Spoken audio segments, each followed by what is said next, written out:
I'd like to begin today's session by reviewing what we've done so far. So I'm going to open up the Report Manager through Bellwether, as we did yesterday.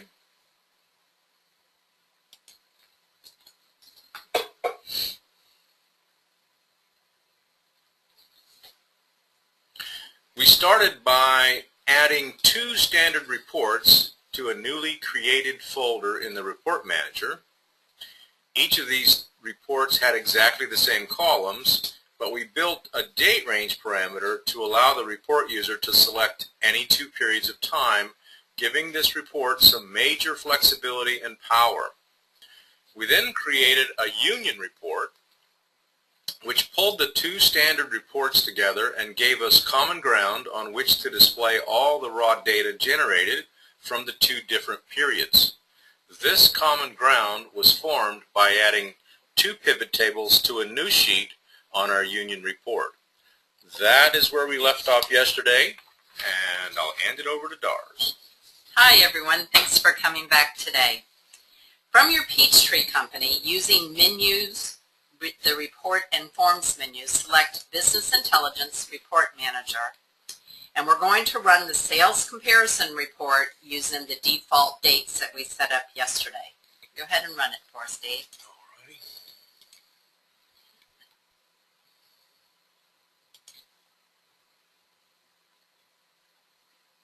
Those default dates that you set up when you're testing and building a report is a big time saver. In just a moment, we're going to graphically display our sales comparison information by creating 2 dashboards from our data, the good stuff and the bad stuff. We will display the top and bottom customers from both sales periods and the top and bottom items from both periods using Excel pivot tables and graphs. We're going to build source pivot tables that will feed the dashboard. So let's make a few more sheets in our workbook to make a home for the pivot tables needed for the 2 dashboards we'll ultimately build. Create 6 new worksheets.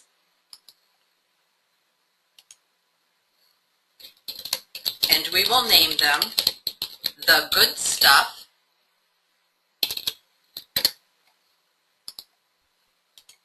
the bad stuff. Very creative, huh? Oh, aren't we? Top 5 customers.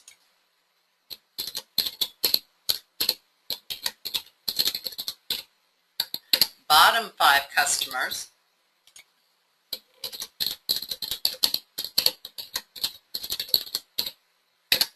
And did we do top 5 items yet? Top 5 items? Sorry, lost track. And then guess what the last one is? Bottom 5 items. Bottom 5 items. We'll be populating lots of pivot charts and graphs today, so at the end of today's session, none of you will be able to say you don't know how to build a pivot table. Let's populate the top 5 customers pivot table for period 1. Position your cursor on the period 1 sheet and insert a new pivot table. Just like yesterday. Just like yesterday. And we're going to be using raw data. What's the keystroke to bring that list of named ranges up, Dave? That'd be the F3 key, Dars. Good job. Raw data. Raw data. And we're going to position it on the worksheet, top 5 customers, in cell B4. Okay, got it. Great. We're going to drag just 2 fields into our pivot table today. Drag customer name to the row label box and line sales amount to the value box. Now you could drag line quantity to the value box if you wanted to compare quantities sold instead of dollars. However, we'll be comparing dollars for this exercise. Type period 1 in cell B2. Now let's pull over the period 2 to the top 5 customer sheet. Position your cursor on the period 2 sheet and insert new pivot table.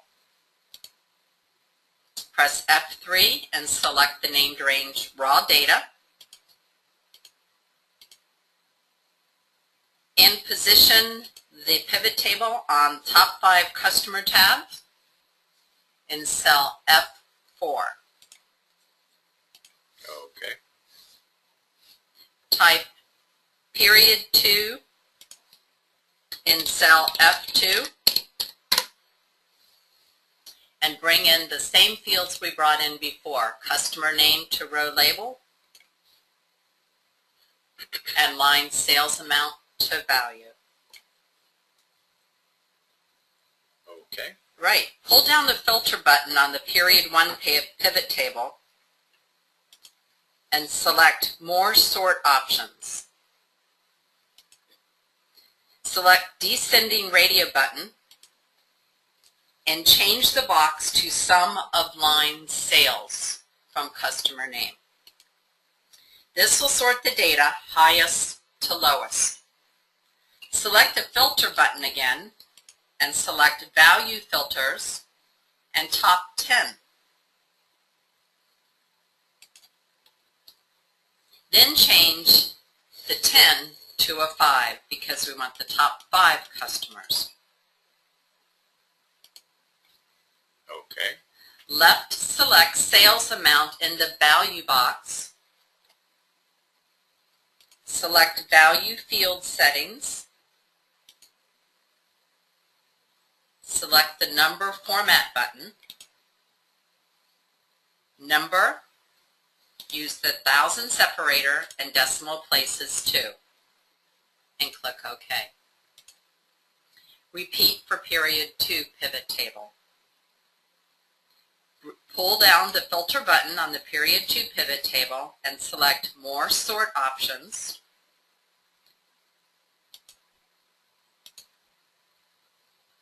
Select the descending radio button and change the box to sum of line sales. And again, this will be sorting our data highest to lowest. Select the filter button again and select value filters and top 10. Then change the 10 to 5. Let's format our amount field by selecting sales amount in the value box. Select value field settings. Select the number format button. Number, and use thousand separator and 2 decimal places. We'll be doing this with each one of our pivot tables. I wish we could make it a default. Now let's copy our top 5 sheet over to the bottom 5 sheet to save some build time.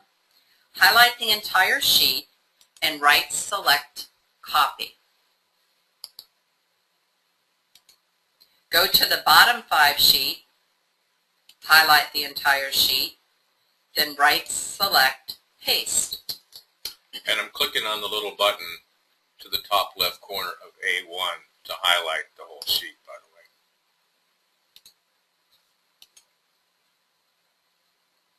Now all we have to do is change the filter button from top to bottom. On the period 1 pivot table, select the filter button, select value filters and top 10, then change top to bottom. There you go. Repeat that also for the period 2 pivot table. Select the filter button, select value filters, top 10, and change the top to bottom. Okay. Good job. Moving right along. Let's populate the top items pivot table for period 1. Position our cursor on the period 1 data sheet and insert new pivot table from raw data. You should know this by now. F3, F3. raw data. And we're going to position it on top five items in cell B4. Okay. Drag item description to the row label box and line sales amount to the value box. Type period 1 in cell B2.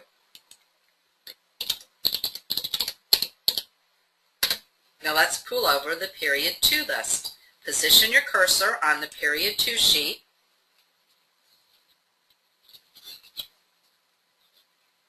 Insert new pivot table.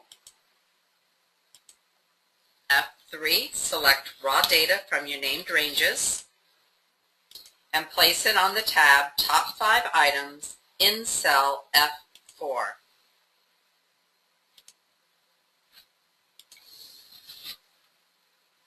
Got it. Bring in the same fields to build your table. Line description, line sales amount to values. Type period 2 in cell F2. Great.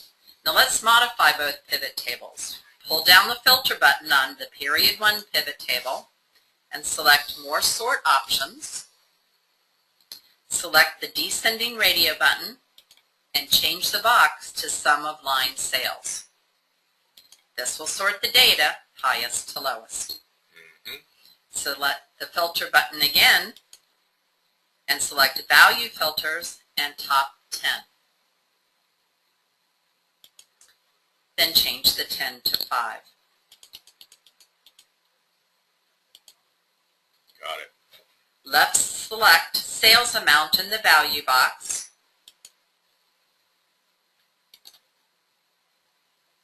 Select value field settings.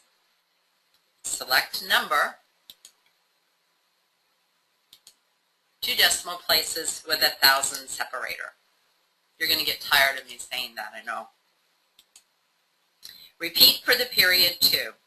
Pull down the filter button on the period 2 pivot table and select more sort options.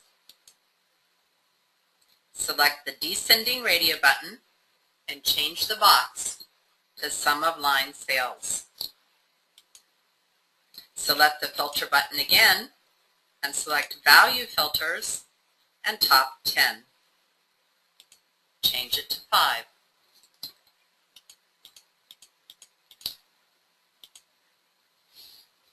Great. Okay. All right. Let's change the formatting for our sales amount. Let's select sales amount in the value box. Select value field settings, number format, number, 2 decimal positions, and the 1,000 separator. Looks good. Perfect. Well, now we have the top 5 items. Guess what we're going to do? Copy the sheet. Let's copy it over. Highlight the entire sheet and right select copy. Go to the bottom 5 sheet, highlight the entire sheet, and right select paste. All we have to do is change those value filters from top to bottom. Just like before. Just like before. On the period 1 table, select your filter button, value filters, and change the top to bottom. Repeat for the period 2 pivot table.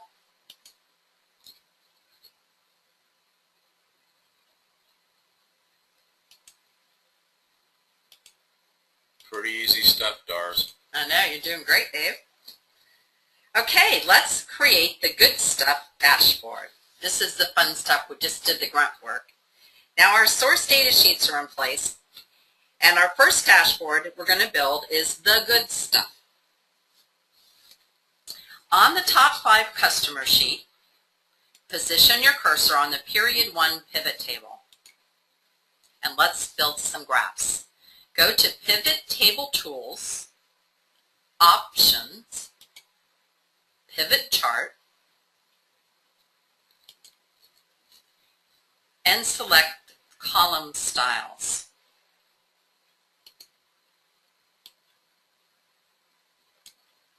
Right select on the new chart and copy. Go to the Good Stuff sheet and in position A1, Control V to paste, or click the paste button at the top. Looks kind of boring. Let's jazz it up. Reduce the column width of column H to the right border of your chart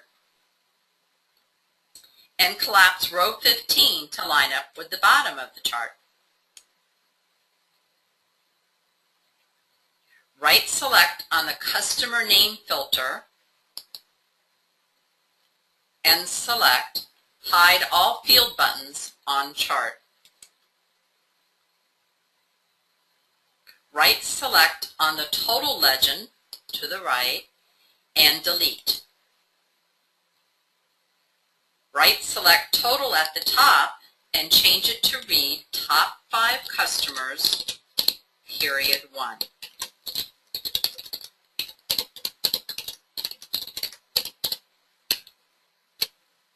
And I know you want to give this some color. I do. So go to Pivot Chart, Tools, Design, and select Style 44, way down at the bottom, 4th from the left. 44. Oh, that's much better. That looks great. I know it. Everyone listening just did, ooh, that looks great. Now we're ready for the second graph for the Good Stuff dashboard. Return to the top 5 customer sheet. Position your cursor on the period 2 pivot table. Go to Pivot Table Tools Options, Pivot Chart.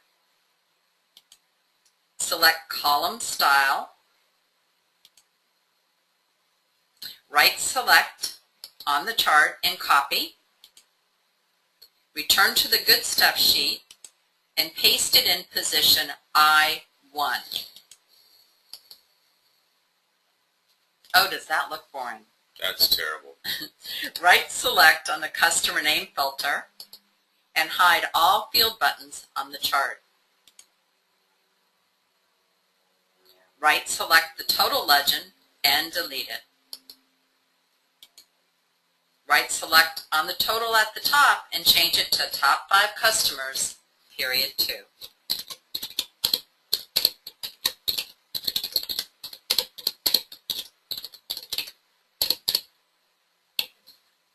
There you go, 2-finger tapper. There you go.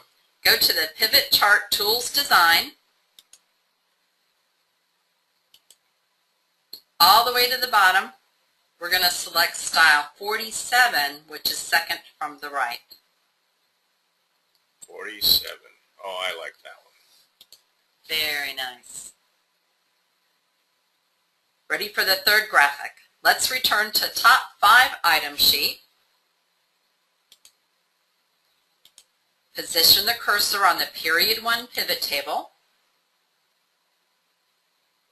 Go to Pivot Table Tools, Options, Pivot Chart,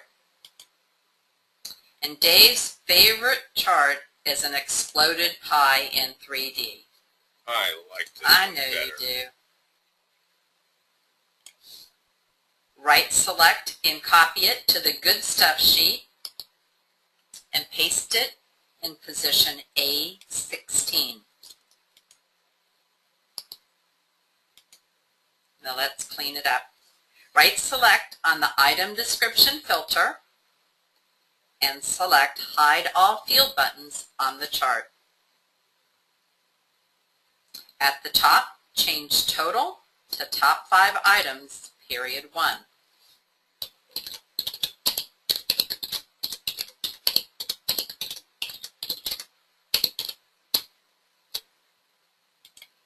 Okay. All right, ready to jazz it with color? Return to Pivot Chart Tables Design. And you know I'm going to the bottom row.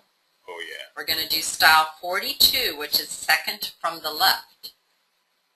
42. Yep, that's nice. Last graphic for the Good Stuff. Go to the top 5 item sheet. Position your cursor in Period 2 Pivot Table.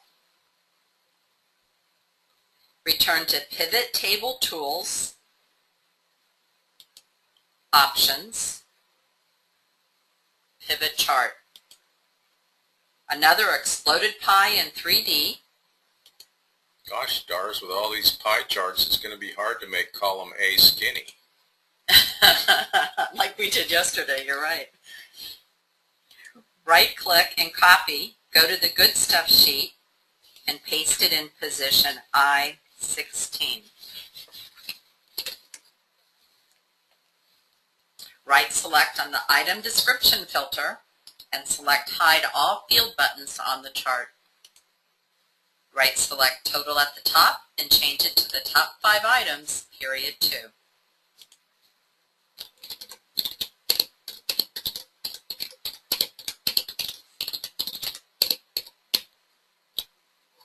All right. Go to Pivot Chart, Tools, Design.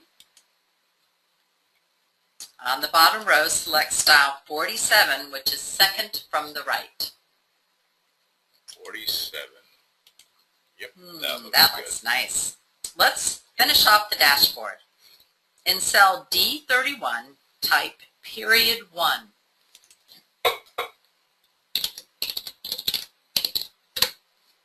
Okay. Now remember that cool formula we wrote yesterday with the date ranges? Yes. I'm not going to make you type it again because you now have it perfect. We're going to copy it. So go to the sales comparison sheet and copy cell C5 and paste it back on the good stuff in cell D32. Oh, that's much easier. Beautiful. Center both fields and make the font size 16 bold.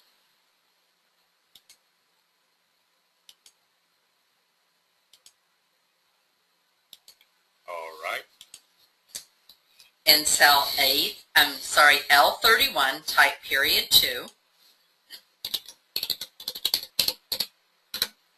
Return to the sales comparison sheet and let's copy that range in cell I5 to the good step in cell L32.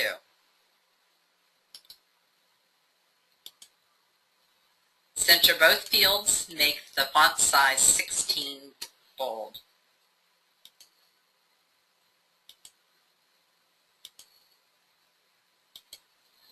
Okay. Great. Now you can make column P skinny, Dave, Okay. and collapse it to match the edge of the charts. Good idea. Highlight the cell range P33 to A30.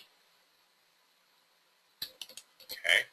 Right-click, select Format, and make the fill black. Also make the font light blue.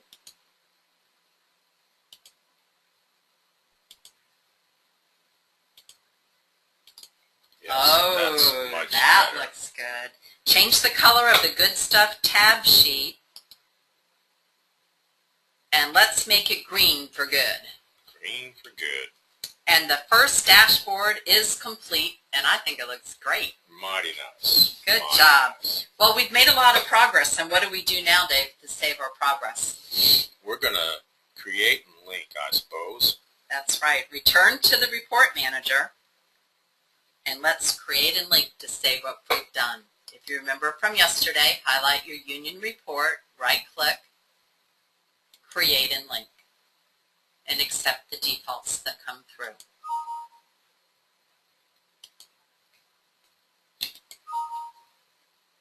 We're going to replace it because it's different.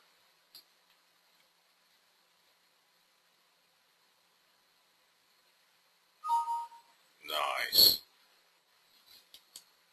Good job.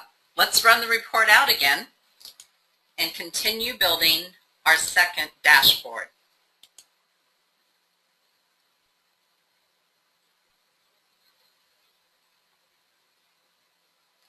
These default dates have got me spoiled. That does make it easier. When our report is displayed in Excel, we're going to do pretty much the same thing, but this time we're going to build a dashboard that will clearly show customers and items that may be consuming your time when you could be focusing on more successful parts of your business. We're going to build the bad stuff dashboard. Let's start by making a pivot chart for bottom 5 customers, period 1, on the bottom customer sheet. On the bottom customer sheet, position your cursor in the period 1 pivot table. Go to pivot table. Sorry, we've already done that. Bottom 5 customers, period 1. Okay, there you go. I'm with Right you. sheet. Okay, good. Go to pivot table, tools, options, pivot chart, and select the column style. Right select and copy, and go to the bad stuff and paste it in cell A1. Okay. Reduce the column width of column H to line up with your chart, and collapse row 15 to line up with the bottom. Right select on the customer name filter and select hide all field buttons on the chart. Right select on the total legend and delete. Right select on total at the top and change it to bottom 5 customers, period 1.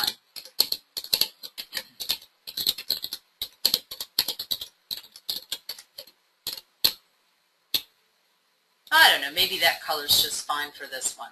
If you're going to print it, it would be. I like the colors. Okay, go to pivot chart, tools, design, and on the bottom row, 4th from the right, select style 45. Oh, that's a good one.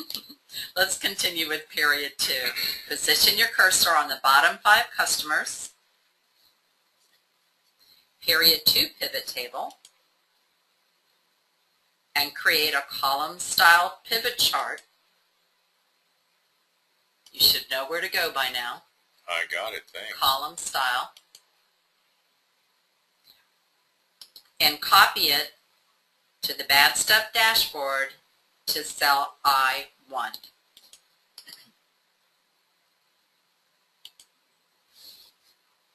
Right select on the customer name filter and hide all field buttons on the chart. Right select the total legend and delete, and change total at the top to read bottom 5 customers, period 2.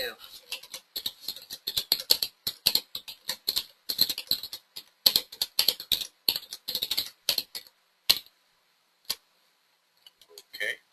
Pivot chart, tools, design, and on the bottom row, 3rd from right, choose style 46. Nice. Looks like Mardi Gras. Now let's move over the bottom 5 items. Return to the bottom 5 items sheet, period 1, and make a 3D pie chart.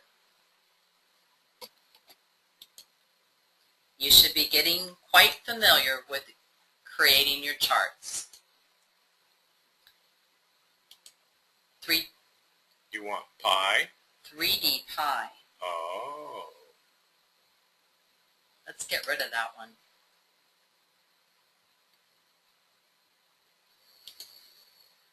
Try again. Yes. And this is your favorite chart too, Dave.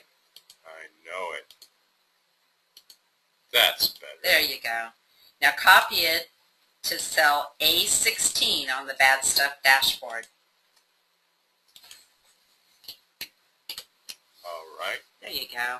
Right select on the item description filter and select hide all field buttons on the chart. Right select total at the top and change to bottom 5 items, period 1.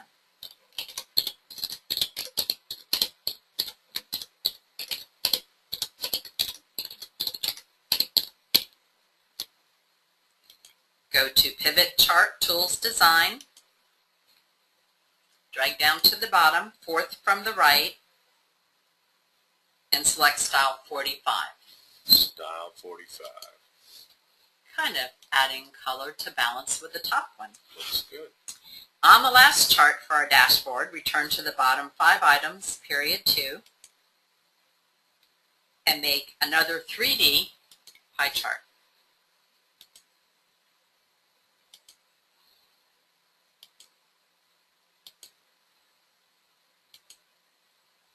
Copy it and place it in cell I-16 on the Bad Stuff dashboard.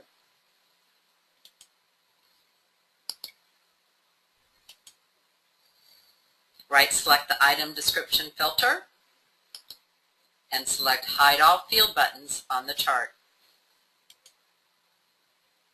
Change total at the top to bottom 5 items, period 2.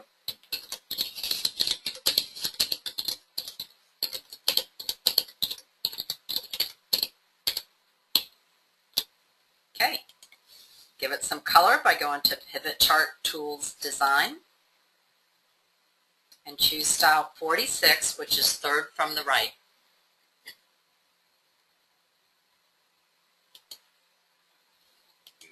Nice. Very good. Now let's give our dashboard the same footer information from the Good Stuff. So return to the Good Stuff dashboard, grab cells A30 to P33, copy, and return to the Bad Stuff and paste it in cell A30.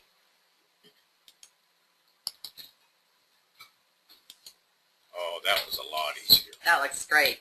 If the right edge is ugly, adjust the column to line it up. It's ugly, all right.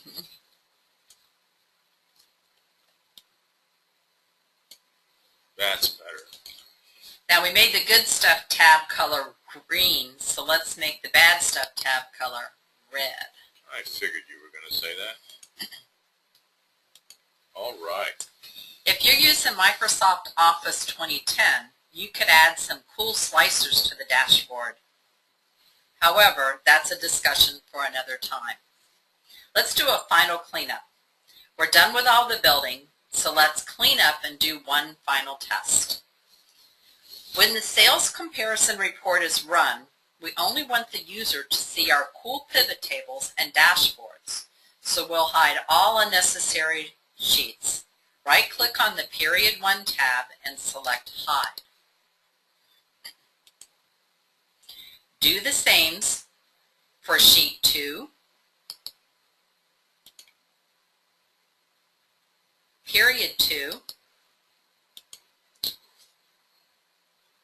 Top 5 customers, Bottom 5 customers, Top 5 items, and Bottom 5 items. Just our color tabs are left. For the 3 remaining sheets, select the View tab and uncheck Formula Bar, Headings, and Grid Lines. Wow, that is And better. yeah, notice how clean the sheet looks once you've done that. Let's do that for the other 2 tabs. The View tab and uncheck Formula Bar, Headings, and Grid Lines. We've actually delivered reports and people didn't realize that they were in Excel because it looks so nice and clean. Let's create a link and return to the Report Manager for some housekeeping tasks.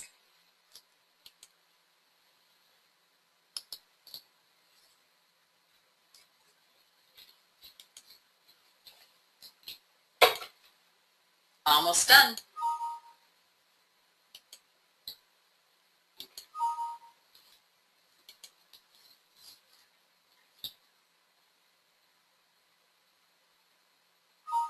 Alrighty.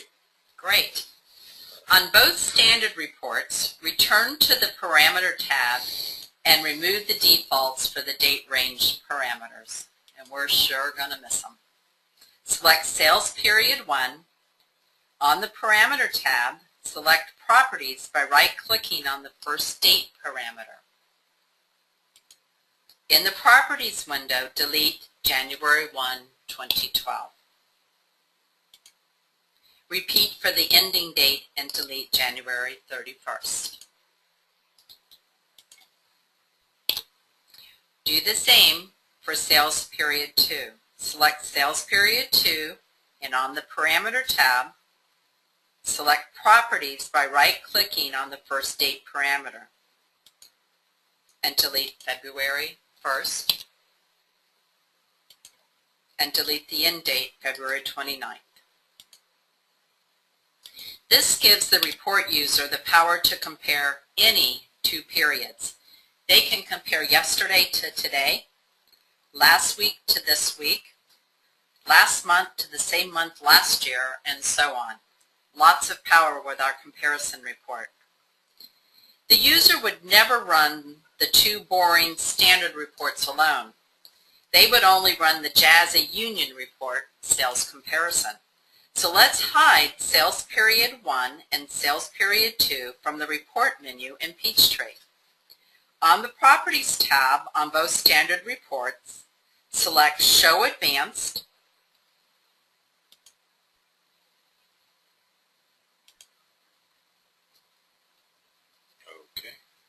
and uncheck Make Available in Menus and checkmark Report is Hidden and click Apply at the top right. Now let's make sure that the Union report is listed in Peachtree's Reports and Forms menu under the Sage Peachtree Business Intelligence. So on the Union report, Sales Comparison, select Show Advanced and checkmark Make Available in Menus and uncheck Report is Hidden and click Apply. In the report description field, you can place any text that you want to appear in Peachtree to describe the report or identify the report author. For this exercise, let's type, "This very cool report was created by the Dave and Darlene team."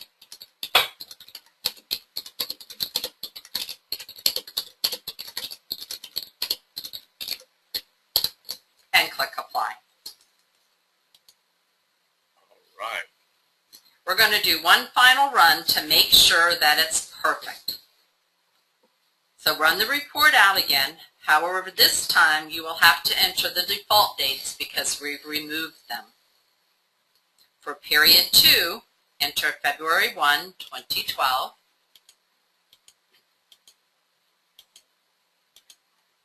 To February 29th.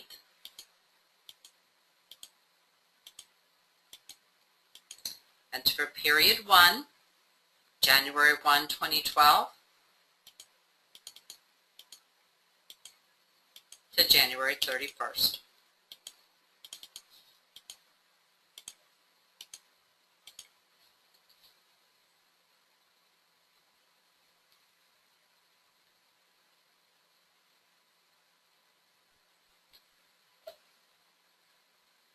One final thing to check when we return to Excel is we want the Excel file to open on the sheet you want to be your opening sheet. So before you do your final create and link, select the sheet you want to be opened on when they run the report. We want the Sales Comparison tab to be first. So we're going to select that sheet. And you could even make a nice splash screen with a menu containing hyperlinks to the other sheets or handy details about the behavior or instructions for the report. Placing your logo on such a menu page looks really nice too. We're not going to do that. We're going to select Sales Comparison and we're going to create and link for the last time.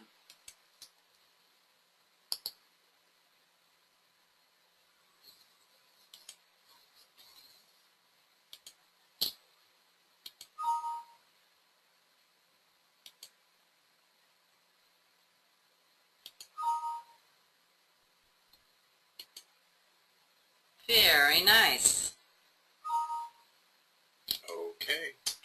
bring Bellwether up. And we're going to verify that the sales comparison is now in the list of SPVI reports. Return to your Peachtree Company. Go to Reports and Forms menu, Business Intelligence. Find your folder in the list, Sales Comparison. And notice that the text that you typed to describe your report is shown on the right. And let's actually run our report from within Peachtree by double-clicking on the report. Remember that you can use any date range you want for your new report. So let's run it out and make sure everything works.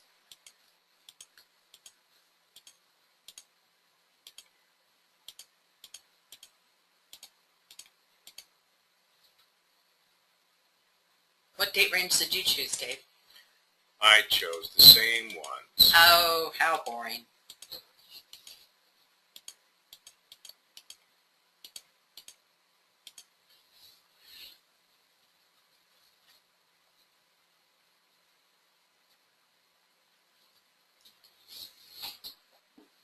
Ta-da! And there you are.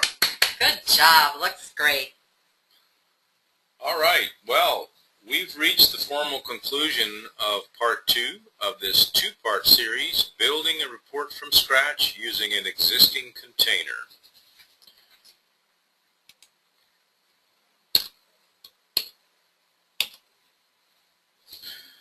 This page coming up on your screen now contains URL links to the details for all of your existing containers, and at the bottom are 2 of the books we use as reference for writing reports with PBI. Remember that these 2 sessions have been recorded so you can review the video and practice what you've learned. You will receive a link to the recording in an email next week. It has been our pleasure spending 2 days with all of you. We truly enjoy writing reports, as many of you already know. Hopefully, the report we built together has demonstrated some of the power contained in your Peachtree Business Intelligence module and given you some skills to create your own reports for existing containers. If you would like a copy of the PowerPoint slides, including the one on your screen, please send us an email. For all of you on the call, if you receive a report request with a deadline that you cannot make on your own, or you just want to bounce some ideas off us, we can give you a hand either way. Our contact information is contained on this last slide, and again, we have really enjoyed having you join us. Darlene and I will stay connected to answer any questions you sent through on your questions panel. If we do not answer your question thoroughly, please feel free to send us an email offline, and enjoy the rest of your day.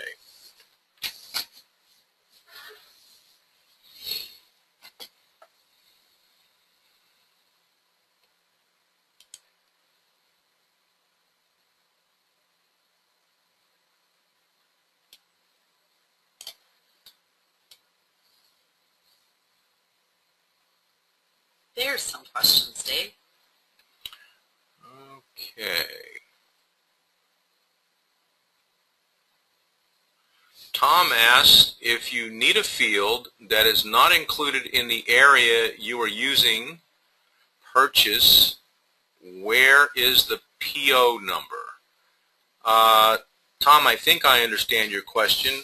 PO number, if it's part of the sales analysis container that we started with yesterday, you could pull that in as a column on each of the 2 sub-reports, and then that would make those fields available to your pivot table so that you could turn this report into other reports. I can show you that, I think.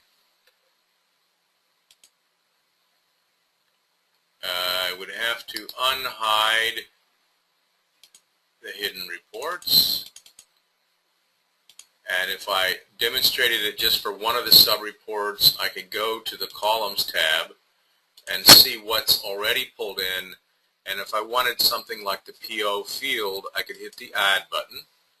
And there's the whole container and all of the fields. So if there happened to be a field that you needed, you could pull it in from this list.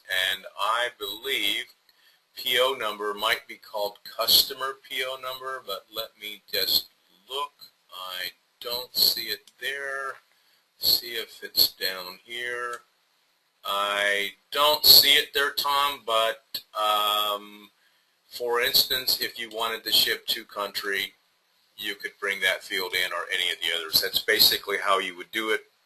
Perhaps the customer PO field is not available to that container. Well, it might be there. It's just we glanced very quickly, and they're named a bit different than they were in Crystal. So we could take a closer look at that for you, Tom. Rick was saying he was having trouble seeing our spreadsheets. Okay.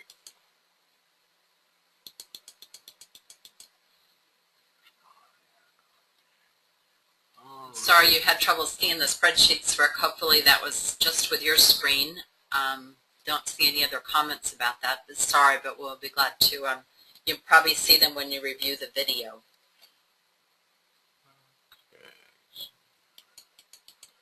Hi, Gail. Someone's asking for the recording for yesterday's session. Ed is. And Ed, next week there'll be a link to both sessions. If you don't get that link, we have a copy of the recording here, and we can clearly send it over to you. So let us know. There's Gail. Gail asked, after you create and link, why do you need to run the report out again? Why can't you just click on the Excel icon at the bottom of the screen and go back to working on the report?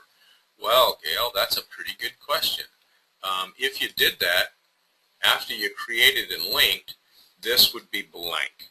So when you create and link, in fact, I can do that here and show you what happens. It sort of disappears on us. The icon is still in the tray, but there's absolutely nothing there. So that's what it looks like if you tried to grab it from the tray. Hopefully that answers your question. Looks like it's there, but it's not. Okay, Jack asks, how difficult is it to replace the hard-coded periods in this report with a runtime variable selector, so the report can be run for any period to be selected by the user at runtime? This is one of those presidential questions that goes on. And does the Peachtree data get refreshed in the spreadsheet every time the report is run?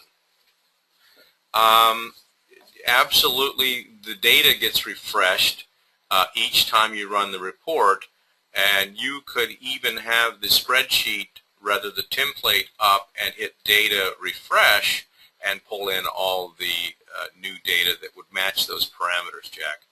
How hard is it to replace the hard-coded periods?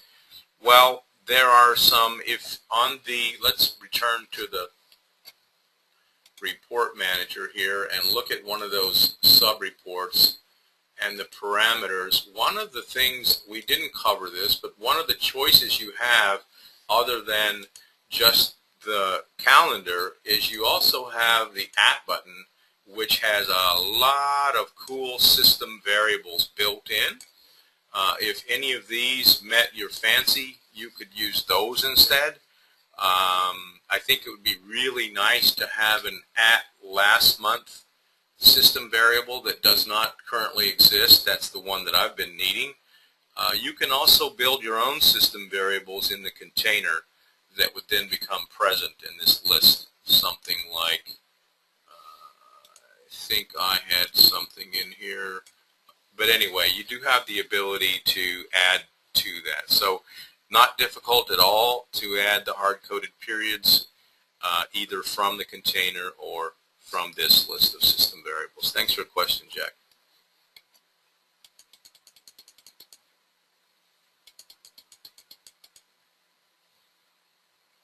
Diane asks, can you manually type a date, or do you have to choose from the calendar? And the answer is yes, you can manually type the date. It just makes it easier to use the calendar. puts all the slashes and dashes in, but yes, you can just type it in. That's a good question.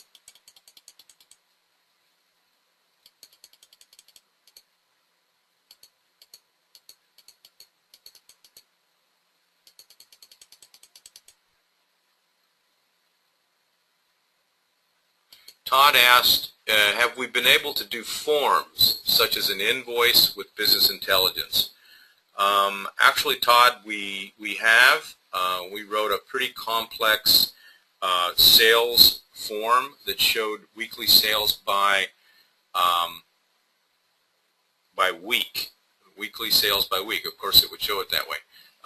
So you can structure any form that you want to, and then it would have to be hard-coded lines so that it's not necessarily going to grow on you, because it would not be the pivot table style of report. It would be more of a build it with the size in mind that might fit an 8.5 by 11 sheet, and then have a page down, page down, page down as you go. I think that's your question. If it's not, let us know offline, and we'll chat about that.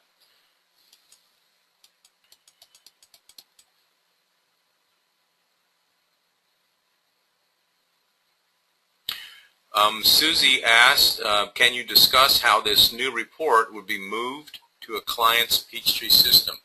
Yeah, now that's a good question. We didn't cover that piece. Basically, once you have a report in your report manager, if you were to right-click, hopefully you can see what I'm on the report manager, you can right-click on the name of the report, and one of the choices is to export the report. Okay, so this would make it into a file with an extension .al underscore, so it would become sales comparison.al underscore that you could then place on your desk, email it to the customer, and turn around at the customer site in their report manager and right-click on the folder or any other folder you choose, and then choose to import the report. It would ask you where there's one of my reports that just happened to pop up, and you could use that as the source file to then import the file right back in. And when you do that, if it's a union report, you're pulling in both the sub-reports as well as the container into the customer system. So they have everything they need all rolled into that one .al file. So that's a great question, Susie. Thanks. And Susie, that's also a great way to back up your file when you're building it, so you have a backup on another drive. We do it as an export and save it in a working area off of our computer in case there's any issues. So that's our backup way too. All right, Tom has a follow-up question to his earlier question. He says what he really wanted was the vendor PO number.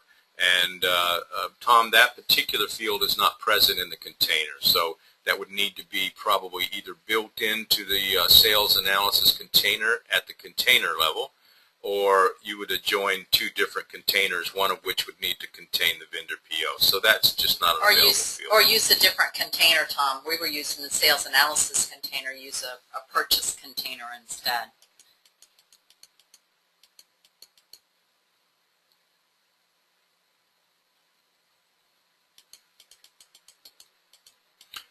Susie asks, will you be having additional sessions?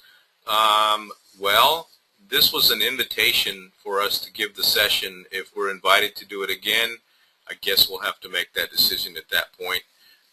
This was a really, I think you now can see this was a basic session to sort of get people moving from square one to making it look simpler.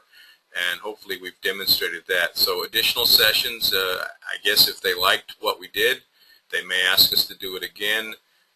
There's an indication that we're going to be teaching a business intelligence class in Nashville at Summit on building a commission report. It's not confirmed yet, but I'm pretty sure that's going to happen. And when the schedule comes out in April, we'll all find out at the same time. So we loved what we have done here, and hopefully it's helped everyone. So if we're asked to do it again, we would certainly consider doing that.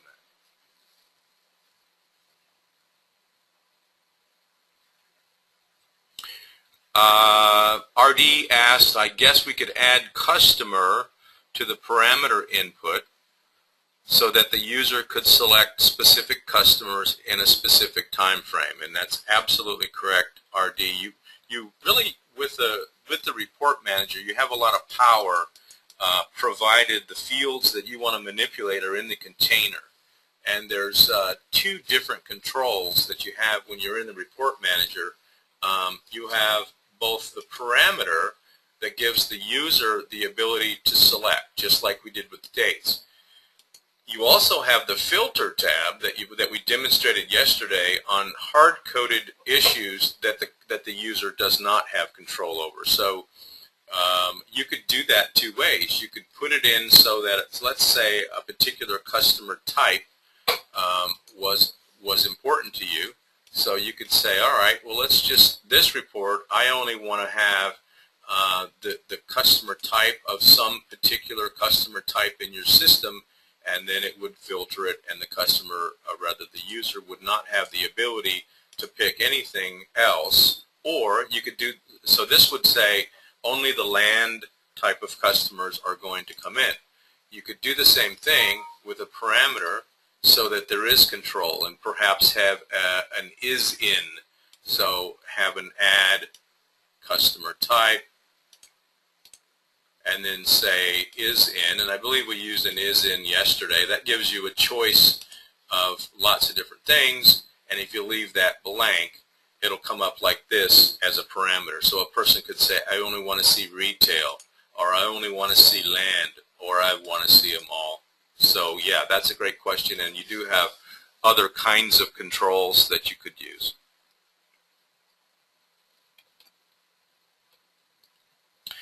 And Amy asks, will you be offering a similar webinar related to purchasing statistics?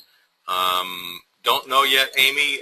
Again, if there's a need for that, and Sage invites us to present, we would be more than happy to give that some thought. So thanks for the question.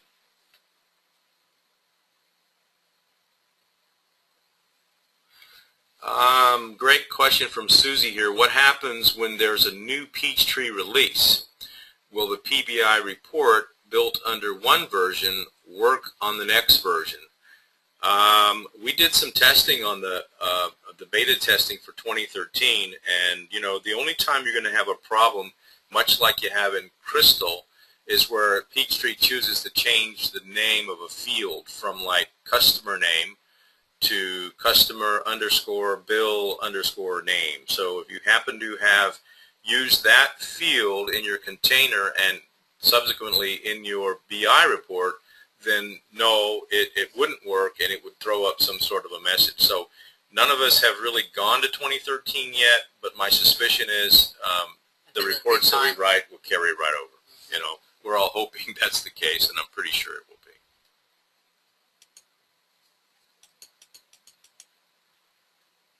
Ed wants the PowerPoint now instead of waiting. If you send us your email, Ed, we'll be glad to send you that PowerPoint.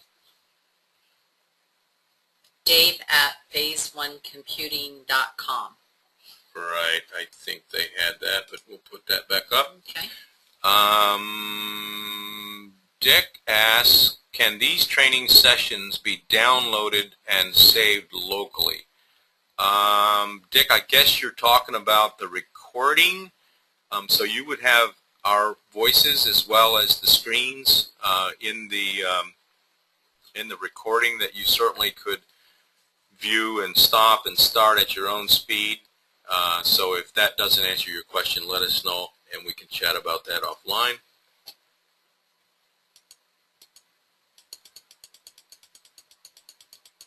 Okay, here's a great question from Deborah. She says, for import, I thought the client had to have the connector module as well. So for everyone on the call, that's a good question, and the answer is no, they don't.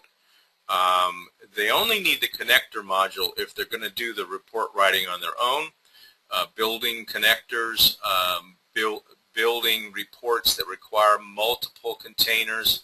But if you write a report and you intend to deliver it to another person, all they need is at least one copy of BI with the report manager, and you do the import with the report manager. So no, they do not need the connector module at all. And I hope that answered your question, Deborah. And I think that's the same question that Susie had also. Right. Okay. I like this question from Gail. PBI reports don't get backed up when you back up Peachtree, right? That's why you said to export the report to another location. Well, Gail, that's a two-part question. Yes, they get backed up with Peachtree, but I would definitely export important reports to another place and save them on your own as a .al file.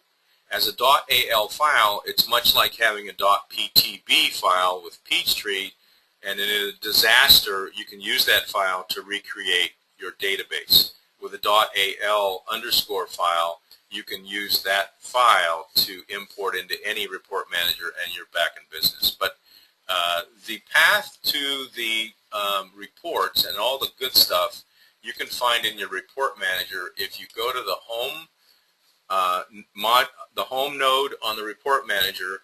Under the metadata repository location, this PTXA is the folder that has all the good stuff. All right. So yeah, that's being backed up automatically as part of your database path in Peachtree, and whenever you do a restore, it comes with it. But again, I would make yourself a copy. And also, there is a way to back up the metadata, it's called, and your Excel templates manually right here. I just pulled down the file menu, and that's the first choice. So there's lots of ways, and that's a great question.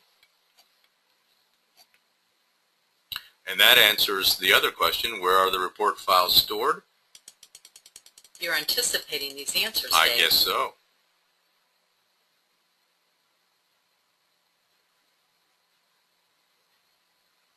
We answered that one.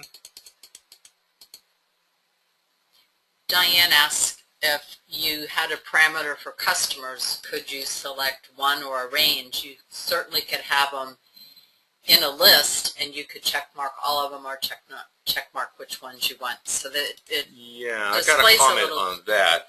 If you did, like, made a parameter of customers, and let's say you had, I don't know, hopefully a couple of hundred customers or maybe even a couple of thousand, that'd be quite a lengthy list for that is inbox to go through and select what you need. The best way is to go ahead and let all the customers come through and then do your filtering as a pivot table filter. It's way easier and faster. Just let it all come through.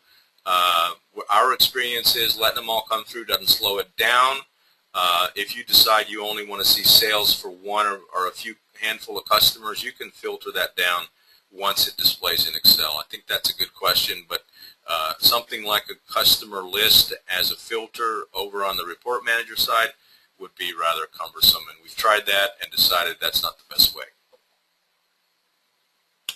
Okay, Susie asks, will anyone, Peachtree or third party, be offering additional data containers that are more complete than the standard ones available today? Susie, I'm under the impression that the next release of Peachtree may have another report or two. The beta had some stuff in it, but you know how beta goes. It may or may not be included with the final release, but it's looking kind of good that there's going to be some extra stuff. We can offer you some help on building containers at another date offline, just the two of us. Containers, involve SQL, and so if you've got interest in building your own containers, then as a matter of fact, let me switch back over to this slide that I can send over to you, but it had the link to the books at the bottom there. And so this book by this guy, Rick Vanderlands, is from the Netherlands, and it's a really, really good book about SQL. And I learned an awful lot from that book. And if you're interested in building containers, you might want to try to find this publication and for yourself. And it will certainly help you get going on containers. And we do write containers too, so if we can help with that, we can do that. Okay.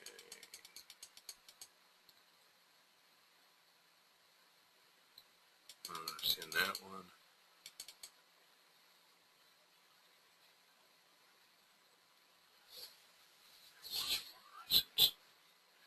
Susie asks another question here. A client has to have one report license for each company they want to run PVI reports from. Actually, Susie, the business intelligence licenses are kind of strange. It gives you the right to run BI reports as a username on a single machine. So on mine, it's Dave as a username in Peachtree, and whatever the name of my machine is at my desk. And I can open any other Peachtree company and use that same license, but the trick is you've got to enter that same username in the other company.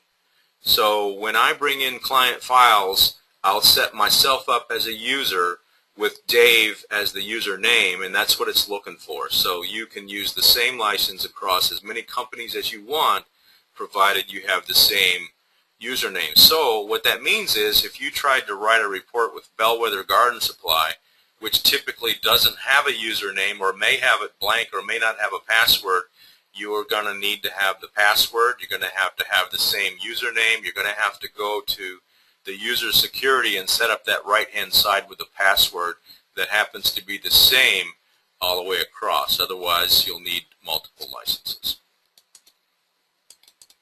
And that's it.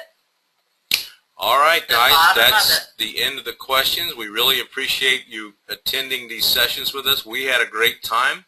Hopefully it helped you all, and if you have any other questions and just want to chat with us about this stuff, we're passionate about these reports, and we write them every single day. So love to hear from you, and otherwise, thanks for attending, and have a great day. And we'll see you in Nashville.